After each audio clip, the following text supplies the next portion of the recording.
मैंने देखा है उस टाइम भी लोगों की लाइफ में वो काम होते हुए जो पूरी मीटिंग में नहीं हुए।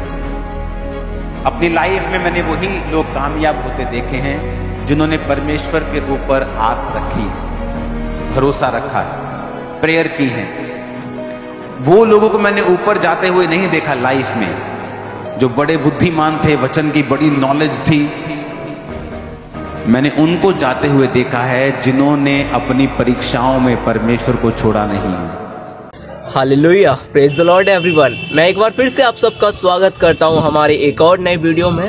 आशा करता हूं आप इस वीडियो के द्वारा, आप इस वचन के द्वारा जो हम आगे जाकर अपोस्टल यूसुफ अनकुनल्ला जी के द्वारा सुनने वाले हैं, उसके द्वारा आपके जीवन में परमेश्वर बहुत ऐसे आशीष देगा। आप उस वचन के द्वारा अपने जीवन में बहुत सारी आशीषों को ग्रहण करने पाओगे। आप जानोगे कि हमारे जीवन में खुदा क्या हमसे चाहता है। आप जानोगे कि हम कैसे परमेश्वर की राहों पर अपने जीवन को सही से बिता सकते हैं। आप जानोगे किस तरह से हम अपने जीवन को खुदा की अगुवाई में लेके चल सकते हैं। मेरे प्रियो, आप इस वचन के द्वारा मैं बिलीव करता हूं आपके जीवन में बहुत ऐसे आशीष आएंगी। आपका जीवन एक अनुग्रह से भरा हुआ जीवन बनेगा। हालेलुया। सो आइए बिना देरी किए हुए हम लोग इस वीडियो को स्टार्ट करते हैं।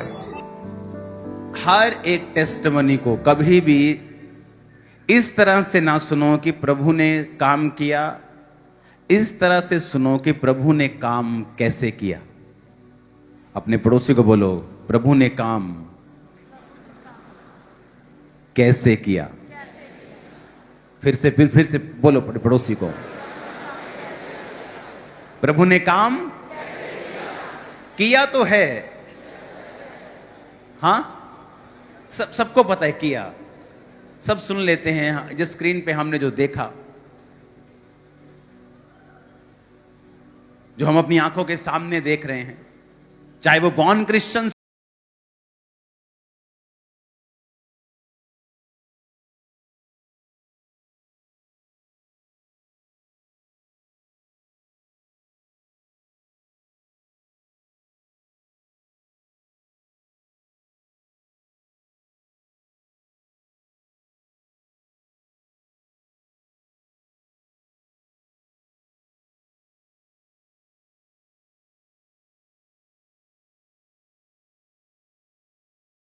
एक्स्ट्रा कर दो। आप आज एक्स्ट्रा कर रहे हैं, इधर ऐड। रात, शनिवार रात आपको 7 घंटे ज्यादा लगते हैं। जितना आप ज्यादा लंबी मीटिंग करेंगे, बैठेंगे, उतना मसा आपको छुएगा।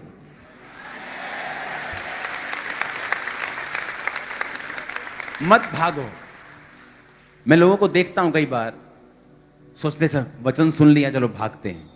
शैतान आपको भगा रहा है, क्योंकि डिलीवरेंस टाइम सिर्फ शैतान से डिलीवरेंस आपको नहीं होती है, उन सब चीजों से होती है जो आपको पीछे खींचती हैं। जब आप घर से निकल ही आए हो, ये तो है नहीं आप लेट आओगे तो आपका किराया आधा लगेगा, या आप जल्दी चले जाओगे तो आधा किराया लगेगा। कौन सी ऐसी मीटिंग है जो आपकी 600 करोड़ की रखी हुई, जो आपने आधा घंटा पहले पहुंच के करनी? कोई मीटिंग नहीं है। ये शैतान का काम होता है, जल्दी करना। अपनी मीटिंग के शुरुआती, अपनी मिनिस्ट्री के शुरुआती दिनों में कई बार जब मीटिंग खत्म हो जाती थी और हम वर्शिप करते ही रहते थे, तब भी खत्म होने के बाद भी मैंने देखा है उस टाइम भी लोगों की लाइफ में वो काम होते हुए जो पूरी मीटिंग में नहीं हुआ।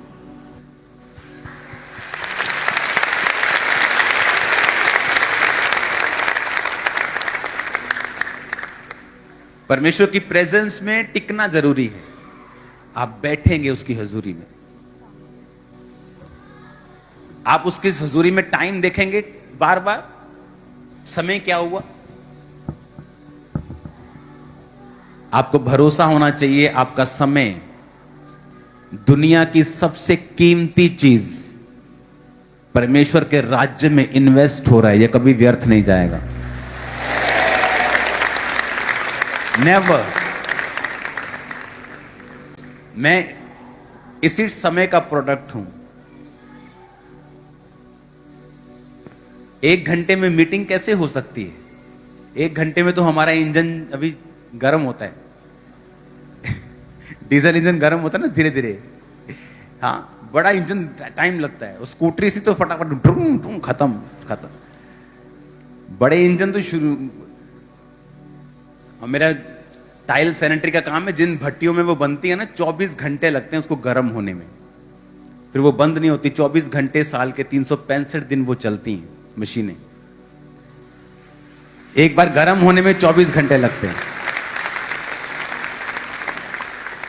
1-2 घंटे तो आपको खत्म करने में लग जाएंगे, जो आपने पूरा हफ्ता जरा खलारा पाया थी पूरा हफ्ता। हाँ, 1-2 घंटे तो उन्होंने खत्म करने से लगने, प्रभु एक मैनू माफ कर दे, इधर ही मैनू माफ कर दे, इधर ही मैनू माफ कर दे, अभी मैं गलत कर रहा हूं, अभी मैं गलत कर रही हूं। 1-2 घंटे तो उसी में निकल जाते हैं सेटिंग करने में, तब तक मीटिंग खत्म हो जाती।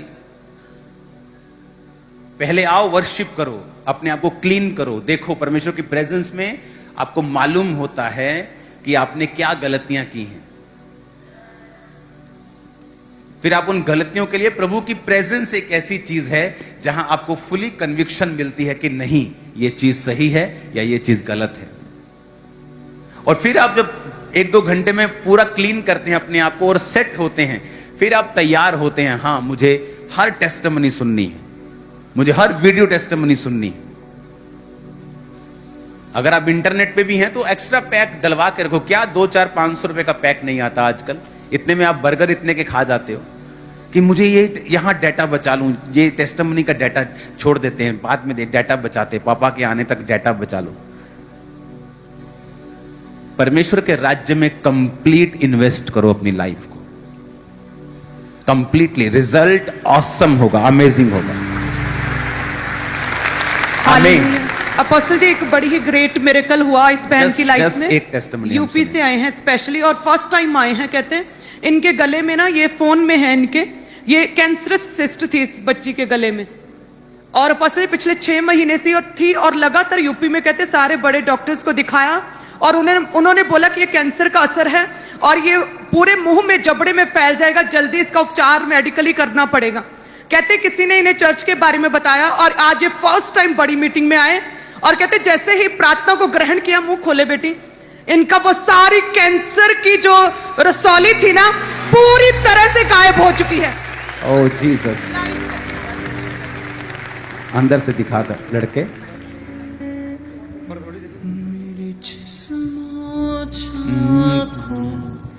कितने समझ रहे हैं? तो परमेश्वर के राज्य में इन्वेस्ट करो पूरा। हालेलुया। परसों कौन आ रहा है फुल नाइट प्रेयर में? सभी आ रहे? जो नहीं आ रहे, क्यों नहीं आ रहे तुम लोग? तुम्हें आना है। हालेलुया। आपने यीशु मसीह को गतसमनी के बाग में प्रार्थना करते देखा। गतसमनी के बाग, उसका स्पिरिचुअल मीनिंग है ऑयल क्रश, एक ऐसा मशीन जो ऑयल को क्रश करता है। आपने कभी अपने जीवन को वो क्रश किया ही नहीं है। चर्च ने आजकल तो, जब ये चर्च ओपन हुई उससे पहले लोग मुझे बोलते थे कि इतनी लंबी मीटिंग है, कौन आएगा आपकी चर्च में, क्योंकि 2 घंटे में मीटिंग आपको खत्म करना चाहिए। और जब यहां पे हम बैठे रहते थे, जो बॉडी जो क्रश जब होती है, जब बॉडी को आप पूरी तरह से मिट्टी कर देते हैं परमेश्वर में, एक्चुअल में जो रियल अनॉइंटिंग है तब निकलनी शुरू होती है। मैं आपको सच कह रहा हूं।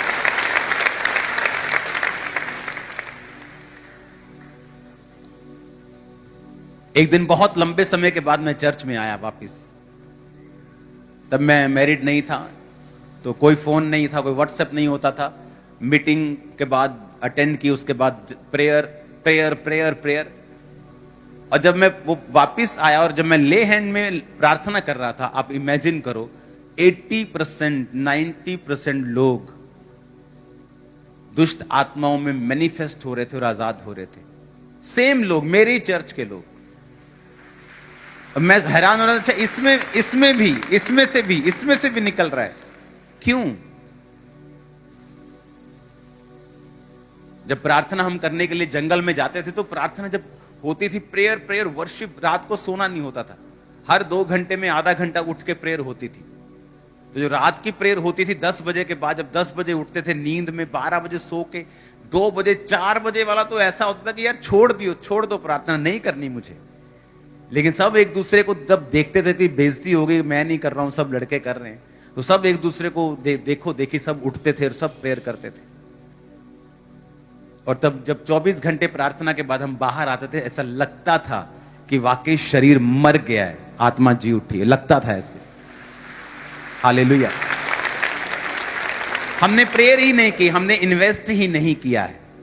हमारी प्रेयर कितनी है? 1 घंटा। 1 घंटे में 10 बार हम व्हाट्सएप चेक करते हैं, 10 बार हमारे दिल में समझ आती है, अच्छा मुझे ओ फेसबुक पे मैंने कुछ डाला था, उसका क्या हुआ? ओ मैंने उसको ऑर्डर दिया था, उसका क्या बना? ओ मैंने पापा को मैसेज किया था, पापा ने रिप्लाई किया कि नहीं किया? ओ मेरी पोस्ट पे कितने लाइक आए, कितने कमेंट्स आए? और मुझे काम करने के लिए जाना, वो मेरी कुकर की सीटी बज रही होगी, मुझे खाना देना है, मुझे खाना खाना है। जिस दिन आप इन चीजों से फ्री होकर आप जब प्रार्थना करने बैठेंगे और आप लॉन्ग प्रेयर्स करेंगे और आप गुम होकर प्रेयर करेंगे, आपको बोलने की जरूरत नहीं होगी। रिजल्ट अमेजिंग होगा हर तरफ, अमेजिंग। क्योंकि परमेश्वर आपको यह बताएगा कि ना बल से ना शक्ति से, बल्कि उसकी आत्मा के द्वारा। आप जब इतना टाइम प्रार्थना में बैठते हैं, आप इनडायरेक्टली प्रभु को यह कह रहे हैं कि मुझे तुझ पे भरोसा है, मैं ये भरोसा करता हूं कि मेरी जिंदगी का ये काम तू कर सकता है। नहीं तो अगर मुझे प्रभु पे भरोसा ना होता तो मैं 6 घंटे प्रार्थना करने की बजाय अपने उस काम को कैसे मैं हल कर सकता हूं, by skill, by technique, by this and that, मैं फिर उस पर ध्यान लगाता। लेकिन जब मैं घंटों प्रभु की हजूरी में बैठ जाता हूं, मैं ये प्रैक्टिकली साबित करता हूं कि परमेश्वर मुझे तुझ पे भरोसा है कि मेरा ये वाला काम तू ही कर सकता है। कितने मेरी बात समझ रहे हैं? तो ये प्रैक्टिकल लाइफ आपकी होनी चाहिए, आपकी लाइफ प्रैक्टिकल होनी चाहिए। हालेलुया। यस, परमेश्वर की महिमा हो। हालेलुया। अभी वचन के बीच में लोगों को चलो चलो चलो प्रेयर हो गई, वचन होगा, चलो गाड़ी निकालो फटाफट, पार्किंग में रश हो जाएगा, वो जूते उठाने रश हो जाएगा, और लंगर में कोई जल्दी आगे निकल जाएगा। ये सारी डिस्ट्रैक्शंस हैं आप लोगों के लिए, सब चीजें डिस्ट्रैक्शंस हैं आप लोगों के लिए। हम डिस्ट्रैक्टेड हैं शैतान के शरीर के, उसने हमें आकर्षित कर लिया है, उसने हमें डिस्ट्रैक्ट कर दिया, हमारे फोकस को खत्म कर दिया। नहीं तो अगर मैं आपके जगह प्रार्थना में आता, मैं जहां बैठा मैं वहीं बैठता, हद से हद पानी की बोतल साथ ले आता, बस वहीं बैठता, आमीन के बाद भी 15-20 मिनट प्रार्थना करता। जहां मैं मीटिंग अटेंड करता था, वो प्रार्थना सुबह 7 बजे शुरू होती थी, रात के 8 बजे खत्म होती थी। बीच में थोड़ा सा ब्रेक मिलता था, लंच ब्रेक, तो उस टाइम 1 घंटा लंच करके वापस उसी सीट पर हम बैठते थे आके। कभी टांग इधर करके बैठना पड़ता था, कभी इधर करके बैठना, थक जाता था, शरीर थकता था। 12 घंटे मीटिंग, शरीर की बस हो जाती थी। लेकिन उसके बाद जो शैतान की बस होती थी वो शानदार था। आमीन। आपको ये देखना है, आपको ये समझना है। अपनी लाइफ में मैंने वही लोग कामयाब होते देखे हैं जिन्होंने परमेश्वर के ऊपर आस रखी है, भरोसा रखा है, प्रेयर की है। याकूब 1 उसकी 2 आयत में लिखा है, हे मेरे भाइयों, जब तुम नाना प्रकार की परीक्षाओं में पड़ो तो इसको पूरे आनंद की बात समझो। अपने पड़ोसी को बोलो जब तू दुखी हो, परीक्षा में हो, तो इसे आनंद की बात समझना है। अब जब मैं बाइबल को पढ़ता हूं और बाइबल की जो व्याख्या है इस वचन की, मैं वो आपके लिए जब पढ़ता हूं, तो उसमें एक चीज आपको समझ आती है कि ये किस परीक्षा की परमेश्वर बात कर रहे हैं। अपने पड़ोसी को बोलो, ध्यान से सुन। इसमें लिखा है कि जो शब्द परीक्षा है, ये ग्रीक शब्द पैरासमोई से निकला है, जिसका अर्थ है संसार और शैतान की ओर से सताव और कष्ट।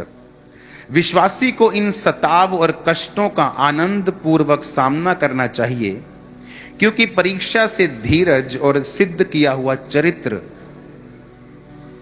और परिपक्व आशा उत्पन्न होती है।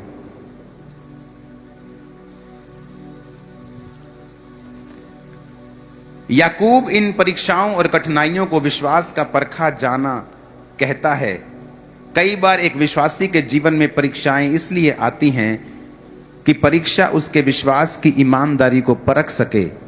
धर्म ग्रंथ में कहीं भी इस बात की शिक्षा नहीं है कि कठिनाइयां इस बात का संकेत हैं कि परमेश्वर हमारी जिंदगी से खुश नहीं है।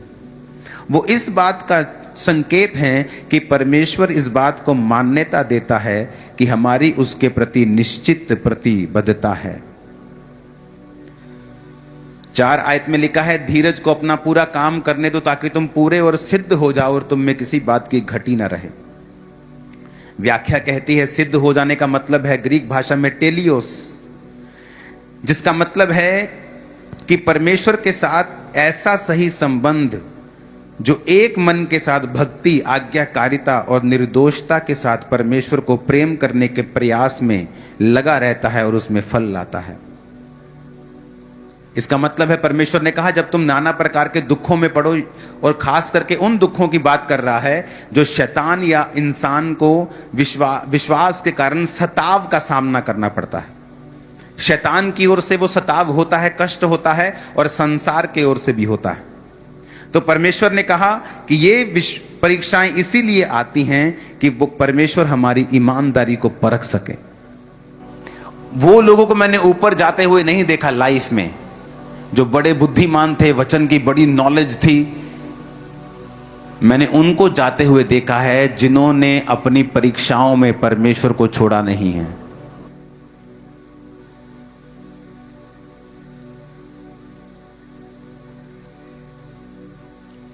जिन्होंने प्रेम के साथ परमेश्वर को और प्यार करने में फल लाए हैं, जिन्होंने जोर लगाया है इस बात में कि मुझे अगर परीक्षा है, दुख है, तो भी मैं परमेश्वर से मुड़ूंगा नहीं। कई बार आपकी फैमिली से आपकी फाइट होती है। वो कहते कौन सा मेला देखने जाती, तो कौन सी चर्च है 8 घंटे में, सुबह तू निकलती है 4 बजे, रात को 8 बजे वापस आती है, क्या तमाशा लगा रखा है तू, कौन सी चर्च, 16 घंटे तू घर से बाहर रहती, कौन सा मेला देखने जाती है। और वो मेला देखने जब वो खुद आया तो वाइफ से भी ज्यादा मेला देखने आ गया फिर।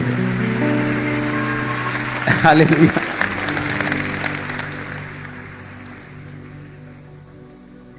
उसने कहा कि अगर तुम्हारे जीवन में सताव है और कष्ट है तो परमेश्वर तुम्हारी ईमानदारी को परख रहा है। मैंने देखा है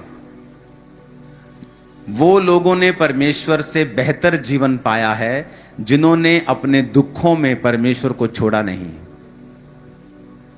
आपका विश्वासी, आपके परिवार में कोई विश्वास नहीं करता, आपकी उससे फाइट होती है। हालेलुया। आपने यहाँ तक वचन सुना, ये बहुत अच्छी बात है। आप यहाँ तक वीडियो में रुके रहे, वचन को सुनते रहे, ये बहुत आत्मिक बात है मेरे प्रियो। इससे आगे भी आप और ज्यादा गहरे भेदों को, परमेश्वर के गहरे भेदों को समझने पाओगे। आप और ज्यादा अपने जीवन में खुदाबंद की आशीष से लेने पाओगे। आप ऐसे ही रेगुलर इस वीडियो को वॉच करते रहें, क्योंकि इसके आखिरी में आपको बहुत ज्यादा परमेश्वर के आत्मा से भरे हुए वचन मिलने पाएंगे। हालेलुया।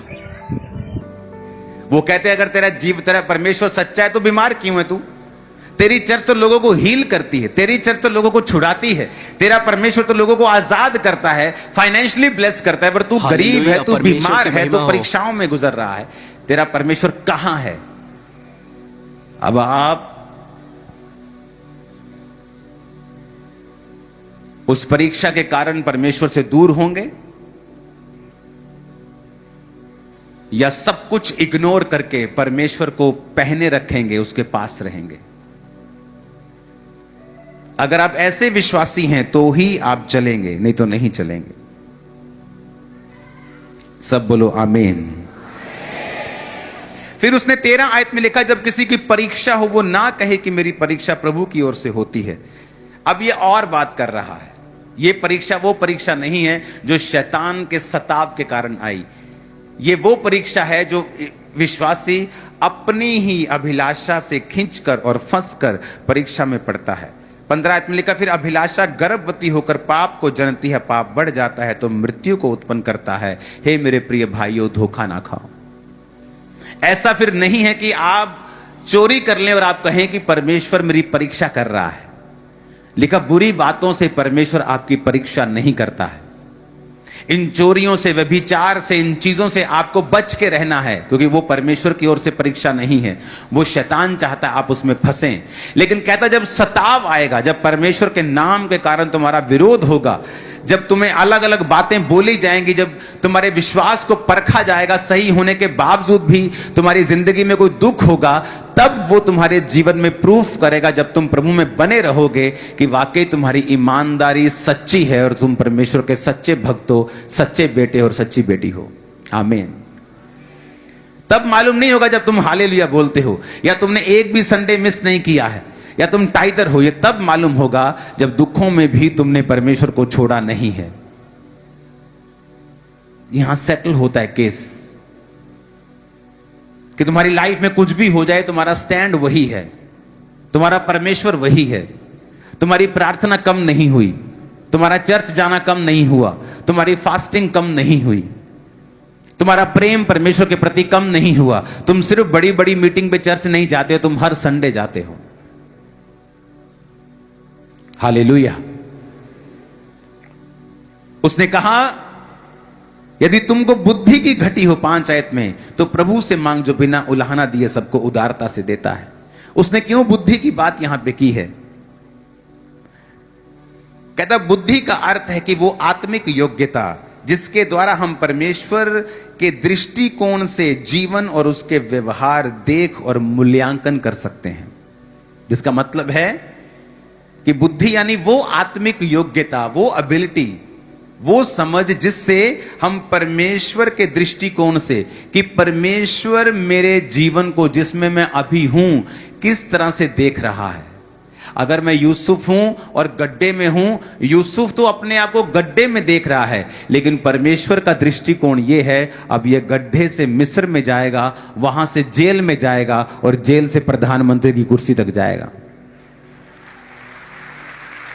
कहता, अब तुम वो बुद्धि मांगो जिससे तुम परमेश्वर के दृष्टिकोण से, तुम परमेश्वर की निगाहों से अपने जीवन को मूल्यांकन कर सको, देख सको, उसको तोल सको कि मेरे जीवन में जो हो रहा है उसका आत्मिक मतलब क्या है। क्योंकि जो आपके जीवन में हो रहा है वो नॉर्मल नहीं है, वो चैलेंजिंग है। आपका फैमिली मेंबर सडनली उसकी कुछ होता है, उसको आप बोलते, ओह ये मेरे साथ कैसे हो सकता है। सडनली कोई आपके साथ घटना होती है, ओह मेरे साथ ये कैसे हो सकता है। सडनली मेरे गोडाउन को, जिसमें मैं रोज के लाखों रुपए कमाता था, आग लगा दी किसी ने। आप शॉक में हो कि मैं पाप में नहीं हूं, मैं टाइटर से भी ज्यादा टाइथ देता हूं, मेरा 20% परमेश्वर में जाता है, मेरी प्रार्थना पूरी है, सब कुछ पूरा है, फिर मेरे साथ ऐसा कैसे हो सकता है। और तब आपको जरूरत पड़ेगी परमेश्वर के दृष्टिकोण से, उसकी निगाहों से अपने जीवन को मूल्यांकन, यानी अपने जीवन को तोलने मोलने की, कि ऐसा मेरी लाइफ में क्यों हो रहा है। कहता, अगर तुम में वो बुद्धि की कमी है तो मांगो परमेश्वर से। अगर तुम वो बुद्धि मांगोगे तो परमेश्वर तुम्हें देगा, कि प्रभु मुझे बुद्धि दे, मैं नहीं समझ पा रहा हूं कि मेरे जीवन में जो दुख हैं वो किस लिए हैं, मैं इन चीजों से क्यों गुजर रहा हूं, क्यों गुजर रही हूं। अगर वो मेरी गलती है तो मुझ पे जाहिर कर, अगर तेरी परीक्षा है तो वो भी मुझ पे जाहिर कर। तो परमेश्वर ने लिखा है कि वो तुमको बुद्धि देगा, क्योंकि वो सबको बिना ताना दिए उदारता से तुमको देता है। तुम्हें सडनली समझ आनी शुरू हो जाएगी कि मेरे जीवन में ऐसा क्यों हो रहा है, कि मेरे पास्टर की लाइफ में ऐसा हुआ था, उसका गोडाउन जल गया था। इस सेवकाई को शुरू करने से पहले मैं ऐसी भयंकर बीमारी से होकर गुजरा और मुझे मालूम भी नहीं था कि मैं कभी चल भी पाऊंगा या सेवा कर पाऊंगा कि नहीं। मसीह में आने के बाद, बपतिस्मा लेने के बाद, पवित्र आत्मा पाने के बाद ये सब कुछ हो रहा था। वेरी स्ट्रेंज, समझ से परे था, कोई साथ नहीं था। बहुत से मसीह लोग भी दुश्मन हो गए थे जब मालूम पड़ा था कि मैंने सेवकाई करनी है।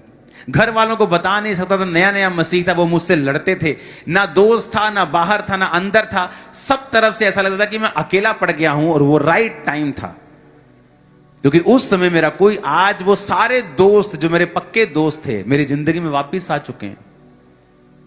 पर आज अगर 2007 में वो होते तो उनका प्रभाव मुझ पे होता तो शायद मैं मसीह को ना पकड़ पाता। लेकिन आज जब वो वापस आए हैं तो मेरा प्रभाव 100% उन पे है, उनका 1% भी नहीं। ऐसा क्यों हुआ मेरे साथ 2007 में कि कोई मेरे पास नहीं है, ना घर ना बाहर ना दोस्त, जो थे वो भी दुश्मन बन गए कि अच्छा इसको अपनी सेवकाई शुरू कैसे करनी। हालेलुया, आमीन। और प्रभु ने कहा था मैं तुझे ये चर्च दूंगा। तो होता क्या था, जब शाम में मेरे पास कोई काम नहीं होता था, अपना बिजनेस कर लिया, अब ना कोई दोस्त है ना कोई कुछ ने, घर में मैं ऐसे काम करता जैसे मैनेजर आता है बाहर से, उसको कोई मतलब नहीं है, वो महीने बाद अपनी पॉकेट मनी लेता है, उसने क्या खाया है, कहां वो जाएगा शाम को, उसका हार्ट क्या है, उसका दिल क्या है, वो उदास क्यों है, वो कोई मतलब नहीं था किसी को। और वो समय होता था जब अकेला मैं होता था और अर्नियस मॉल जी के सॉन्ग होते थे और सॉन्ग्स होते थे, जो शाम को 6 बजे मैं बैठता था, रात के 12 बजे उठता था। वो समय था जब परमेश्वर ने मुझे बनाया और मुझे वो बुद्धि दी कि तेरे साथ जो हो रहा है उसका एक आत्मिक रीजन है, कारण है। और उन दिनों का जो मसा था, आज आप वो दिनों का मसा देख रहे हो, वो दिनों का। आमीन। कई लोगों के पास बुद्धि नहीं होती है। एक औरत जब चर्च में आई तो उसका बेटा मर गया, बेटा जब मर गया तो बैक हो गई, वो जब बैक स्लाइड हो गई तो काफी साल बैक स्लाइड रही, बच्चे बड़े हो गए, उनकी जिंदगी में मुसीबतें आने लगी। जब बड़ी बड़ी मुसीबतें आने लगी तो फिर से जब खामरा चर्च खुली तो वो खामरा चर्च में आई और बोलती 31 साल पहले मैंने परमेश्वर को छोड़ दिया था। मैंने कहा छोड़ के कुछ बना? नहीं बना। मुसीबतें घटी? नहीं घटी। काश उस समय तूने परीक्षा में वफादारी दिखाई होती और आज तू किसी अच्छी जगह पे पोजीशन पे स्टैंड कर रही होती। लेकिन फिर उसने परमेश्वर को जीवन दिया और परमेश्वर ने उसके लोगों को फिर छूना शुरू किया, उसकी फैमिली को छूना शुरू किया। लोग होते हैं जो एक इंसिडेंट, एक घटना के बाद परमेश्वर को छोड़ देते हैं। कोई 10 साल बाद वापस आता है, क्योंकि आना तो परमेश्वर के संग ही है। जब मालूम होता है कि परमेश्वर से हटने के बाद मुसीबतें कम नहीं होगी, शैतान आपको छोड़ के जाएगा नहीं, वो तो बढ़ेगा। अपने पड़ोसी को बोलो बुद्धि, आत्मिक बुद्धि, योग्यता, परमेश्वर की दृष्टि से सब कुछ देखने की। आमीन, आमीन। लिखा हमें बुद्धि प्राप्त करने के लिए प्रभु के पास जाने और विश्वास पूर्वक उससे मांगने की जरूरत है। कि हमें विश्वास से प्रभु से मांगना है कि प्रभु मैं जिस चीज से गुजर रहा हूं मुझे अपनी बुद्धि दें, मैं देख सकूं, मैं हटूं ना। मुझे अपनी विजडम दें कि मैं अपनी जिंदगी को देख सकूं कि मेरी लाइफ में ऐसा क्यों हो रहा है। क्योंकि विश्वास बिना परमेश्वर को प्रसन्न करना अन्न होना है। आप उसे प्रसन्न नहीं कर सकते अगर आपकी लाइफ में विश्वास नहीं है तो। Hallelujah, hallelujah. एक विश्वासी को डेडिकेटेड होना चाहिए। इस साल हम करोड़ों में सुसमाचार को बांटेंगे। इस साल चर्च ने फैसला किया है, पहले एक प्रिंटिंग प्रेस थी मेरी जो चर्च का काम करती थी, लेकिन अब वो डिमांड करोड़ों पम्फलेट्स की है एवरी ईयर। चर्च में बहुत सारी सुसमाचार की टीमें थी। बहुत जल्दी मैं आपको बुलाऊंगा जिन लोगों ने चर्च में आकर सुसमाचार टीम का जो हिस्सा बने हैं, मैं आपके साथ जल्दी मीटिंग करूंगा, खाना खाएंगे इकट्ठे हम एक दिन। अब सोच रहे हैं सभी मैं क्यों नहीं आया। तो चर्च एक प्रिंटिंग प्रेस नई बाय कर रही है, उसका टोटल खर्चा 1 CR के करीब होगा। 60 लाख की 70 लाख की मशीन होगी, बाकी सब खर्चे होंगे। तो उसे 15-20 दिनों में हमें बाय करना है और आपको अपने बीज 15-20 दिनों के अंदर ही सबमिट करवाने हैं, क्योंकि उसकी इंस्टॉलेशन में भी 4-5-6 दिन 10 दिन जाते हैं। और वो 4 कलर मशीन है जिससे जल्दी जल्दी छपते हैं, बार बार पेज को दोबारा वापस अंदर देना पड़ता है, फिर निकलता है, फिर जाना पड़ता है। लेकिन जो ये मशीन होगी जो एक बार में ही पंफलेट को छापेगी। ऐसी टीमें हैं जिन्होंने 60 लाख पंफलेट हमसे मांगे हैं 1 साल के। उनके पास पैसा जितना होता है वो यूज कर लेते, लेकिन उनके पास पैसा नहीं होता तो फिर वो कर नहीं पाते। चर्च अलग से करती है, वो एक अलग टीम्स बनी हुई है, अलग अलग हर बंदा सुसमाचार फैला रहा है। तो हमने फैसला किया कि चर्च उनको जल्दी ही प्रोवाइड करके देगी जितना चर्च कर पाएगी। आप में से जितने लोग सुसमाचार में इवेंजलिज्म पार्टनरशिप में आएंगे, आपकी भी मीटिंग होगी प्रेयर माउंटेन में, और उस इवेंजलिज्म पार्टनरशिप से ये हेल्प होगी कि हम ज्यादा से ज्यादा लोगों को सुसमाचार देंगे। उसमें मोबाइल्स के स्टिकर से लेके, बाइबल्स के स्टिकर से लेके, प्लेन्स के नहीं, वो जो क्या आपको बोलते हैं उनको, ट्रेन्स के स्टिकर्स होते हैं, बसों में लगते हैं, छोटी फ्लेक्सिस, पंफलेट्स, मीटिंग के पोस्टर्स, जानकारी, चर्च के बड़ी उसमें चीजें हैं, 10-15 तरह की उसमें चीजें हैं जो हम लोगों को फ्री अब देने वाले हैं। तो आपको प्रार्थना भी करनी है, क्योंकि इस साल सुसमाचार करोड़ों में जाएगा इन जीसस नेम। और वो मशीन बाय करने के लिए आपको अपना नाम जरूर लिखवाना है कि मैं उसमें अपने हिस्से को देना चाहता हूं, क्योंकि चर्च के और भी काम हैं रेगुलरली जो चल रहे हैं और बड़ी रीति के साथ चल रहे हैं। तो मैं चाहता नहीं कि वो काम रुके, हम एक काम करें दूसरा रुक जाए। तो आपको अपने बीजों को रेगुलरली जमा करवाना है। मेरा बिलीव है आप लोग खुदा में चलेंगे, बुद्धि को मांगेंगे, परीक्षा में स्थिर रहेंगे, शैतान के ऊपर फतह प्राप्त करेंगे और एक बड़ी एग्जाम्पल अपने परिवार में परमेश्वर की बनेंगे। आमीन, आमीन। अपने हाथों को उठाओ। कितने लोग आज पहली बार यहां आए? हाथों को हिलाना। मीटिंग आमीन होने के बाद आपको आगे आना है। आज मैं आपसे कुछ बात करना चाहता हूं खुद, तो मैं आपसे आज खुद बात करूंगा। मीटिंग आमीन होने के बाद आपको आगे आना है। अपने हाथों को उठाओ। जो नए लोग हैं सब लोग उनके लिए प्रार्थना करेंगे। उनको बता दो कि परमेश्वर धर्म नहीं जीवन बदलता है, और आप किसी संस्था में नहीं आए जो धर्म बदलती है। आप उस जगह पे आए हो जहां हमारा सिर प्रभु यीशु मसीह, जो यीशु मसीह यहां का बॉस है, और हम उसके शरीर के अलग अलग अंग हैं। आप वहां आए हो जहां यीशु मसीह हमारा सिर है और हम उसके शरीर के अलग अलग अंग हैं। मैं इस परिवार में आपका स्वागत करता हूं। जो नए लोग आज आए हैं, खुदावंद उन्हें ब्लेस करे, उनकी दिक्कतों को, परेशानियों को दूर करे और अपना आप उन पर जाहिर करे। जो नए लोग हैं वो मीटिंग आमीन होने के बाद आगे आ जाएंगे और आपको एक एक गिफ्ट होगा, और मैं आपसे पर्सनली आज बात करूंगा। अपने हाथों को उठाओ प्रभु भोज के साथ, अपने माथे से लगा लो प्रभु भोज को, और खुदा से कहो, परमेश्वर आज मैं सारे गुनाहों की माफी मांगता हूं। हालेलुया, आमेन। प्रभु का धन्यवाद हो, आप लोगों ने इस वचन को यहाँ तक सुना, आप लोगों ने इस वीडियो को यहाँ तक पूरा वॉच किया। Thank you.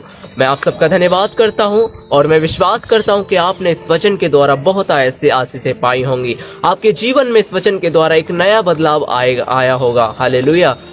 मैं चाहता हूं आप लोग इस वचन को, इस वीडियो को एक व्यक्ति के साथ जरूर शेयर करें, ताकि उसके जीवन में भी खुदाबंद की आशीषें, खुदाबंद का अनुग्रह उसके जीवन में भी ठहर जाए। हालेलुया। मैं चाहता हूं, आइए हम सब लोग इस वीडियो को एंड करने से पहले एक छोटी सी प्रार्थना में चलते हैं। हालेलुया। मेरे महान यहोवा परमेश्वर प्रभु यीशु मसीह, मैं प्रार्थना करता हूँ खुदावंद इस भाई, इस बहन के लिए जो मुझे इस टाइम पे देख रहा है प्रभु, सुन रहा है प्रभु, जिसने इस वचन के द्वारा जो आशीषें पाई हैं प्रभु, जो सुना है, इसके जीवन में वो पूरा होने पाए। प्रभु परमेश्वर इस भाई के, इस बहन के जीवन में तेरी आशीषें, तेरा अनुग्रह, तेरी सामर्थ ठहर जाए। इस प्रार्थना को हम यीशु मसीह के नाम में मांगते हैं, आमीन। अगर आपने इस प्रार्थना को रिसीव किया है, कमेंट में आमीन लिखिए और अपनी राय लिखिए।